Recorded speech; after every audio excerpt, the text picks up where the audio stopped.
Everyone, welcome to my channel. চলে আসলাম আবার একটা নতুন রেসিপির সাথে। তো যারা ইউটিউব থেকে দেখছো তাদের অনেক অনেক স্বাগত আমার চ্যানেলে, আর যারা ফেসবুক থেকে দেখছো তাদেরকেও অনেক স্বাগত আমার চ্যানেলে এবং নতুন রেসিপির সাথে। তো আজকে কিন্তু সন্ধ্যেবেলা একটা দারুণ স্ন্যাক্সের রেসিপি বানিয়েছি, যেটা খেতে অসাধারণ ছিল। তো প্রথমে দেখতে পাচ্ছ আমি গরম জল ফুটিয়ে নিয়েছি, তারপর এখানে পরিমাণ মতো ময়দা নিয়ে নিয়েছি, দিয়ে দিয়েছি সামান্য একটু নুন, আর দিয়ে দিয়েছি সামান্য একটু তেল।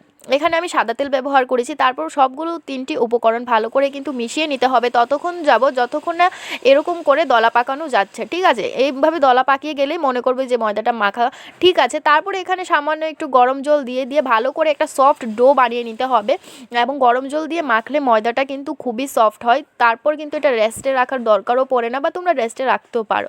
তো আমি এটাকে ঢাকা দিয়ে রেখে দিচ্ছি, ততক্ষণ এই সবজিগুলো কেটে রেডি করে নিয়েছি। দেখো কী কী নিয়েছি। এখানে নিয়েছি বাঁধাকপি কুচি, কাঁচা লঙ্কা কুচি। তোমরা এই সবজিগুলো যত কুচি করতে পারবে ততই কিন্তু ভালো। এখানে নিয়েছি রসুন কুচি, আদা কুচি, চাইলে তোমরা এগুলোকে গ্রেট করে নিতে পারো। আর নিয়েছি সামান্য পেঁয়াজ কুচি। এখানে আমি 1টা থেকে 1.5টা পেঁয়াজ কুচি নিয়েছি। তো সবগুলো উপকরণ একটা থালার মধ্যে নিয়ে নিয়েছি, কারণ সবগুলো কিন্তু কড়াইতে একসঙ্গে যাবে। তারপর কড়াই বসিয়ে তেল দিয়ে দিলাম পরিমাণ মতো। তেলটা গরম হলে সবগুলো উপকরণ একসাথে আমরা কড়াইতে দিয়ে দেবো, আর সামান্য একটু নুন দিয়ে দেবো। আর কোনো মশলা লাগছে না বন্ধুরা, জাস্ট নুনটা দেবো। আর গ্যাসের ফ্লেমটা এই পর্যায়ে হাই টু মিডিয়াম রাখবো, বেশি হাই রাখার দরকার নেই। তারপর সবগুলো উপকরণ মিশিয়ে প্রায় 10 থেকে 12 মিনিট কিন্তু এই উপকরণগুলোকে ভেজে নিতে হবে। লাল লাল করার কোনো দরকার নেই, জাস্ট এটার কাঁচা গন্ধটা চলে গেলেই হবে। দেখতে পাচ্ছ কতটা জল বেরিয়েছে বাঁধাকপির থেকে। তো এটা নাড়াচাড়া করার পর দেখো এখন কিন্তু রেডি হয়ে গেছে, কতটা কমে গেছে দেখতে পাচ্ছ। তো আমি বেশি লালও করিনি, ভাজাগুলোকে একদম রেডি। গ্যাসের ফ্লেমটাকে বন্ধ করে আমি একটা বাটির মধ্যে নামিয়ে নিয়েছি। আর এখানে দেখো যে ময়দাগুলো আগে থেকে মেখে রেখেছিলাম, সেগুলো কিন্তু ছোট ছোট লিচি কেটে নিয়েছি। তো আমি যেই শেপে বানাবো সেই রকমভাবেই লিচি কেটেছি, তোমরা চাইলে আরও ছোটো বা বড় করে নিতে পারো।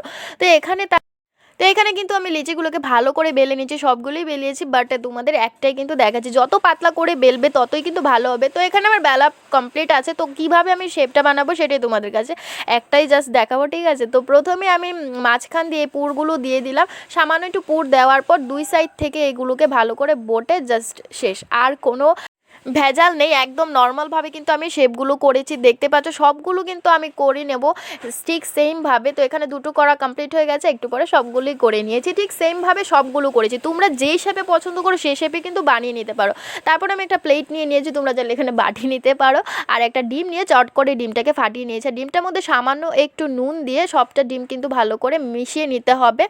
ডিমের মধ্যে বেশি কিছু দিতে হবে না। তোমরা চাইলে ম্যাগি যে নিয়েছি ম্যাগির মশলা দিতে পারো। তারপর লাগছে এটা 10 টাকার ম্যাগি, সেটাকে ভালো করে পিটিয়ে একদম এরকমভাবে গুঁড়ো করে নিতে হবে, ঠিক আছে। ভালো করে পেটাতে হবে কিন্তু। তো যাই হোক, এভাবে আমি গুঁড়ো করে নিয়েছি। তারপর ওইখান থেকে যে পুরগুলো দিয়ে আমরা বানিয়ে রেখেছিলাম সেগুলোকে ডিমের মধ্যে ডুবিয়ে ডুবিয়ে ভালো করে ডিম লাগিয়ে তারপর ম্যাগিটাকে ভালো করে কিন্তু ওইটার গায়ে মাখিয়ে নিতে হবে।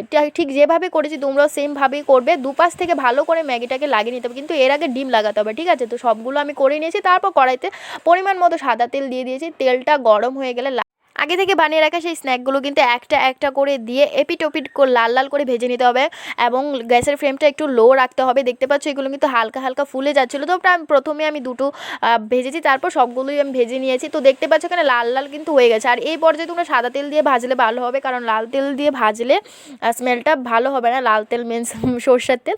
তো এখানে দেখো পুরো রেডি আছে। আর আমি একটা ভেঙে তোমাদের সামনে একদম লাইভ দেখিয়ে দিচ্ছি কতটা সুন্দর হয়েছে, ভিতরটা দেখতে পারবে।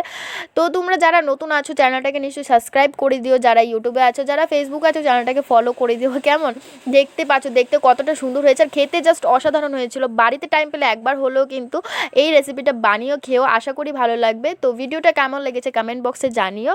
তো দেখা হচ্ছে কোনো একটা নেক্সট ভিডিওতে, ততক্ষণের জন্য bye bye, thanks for watching.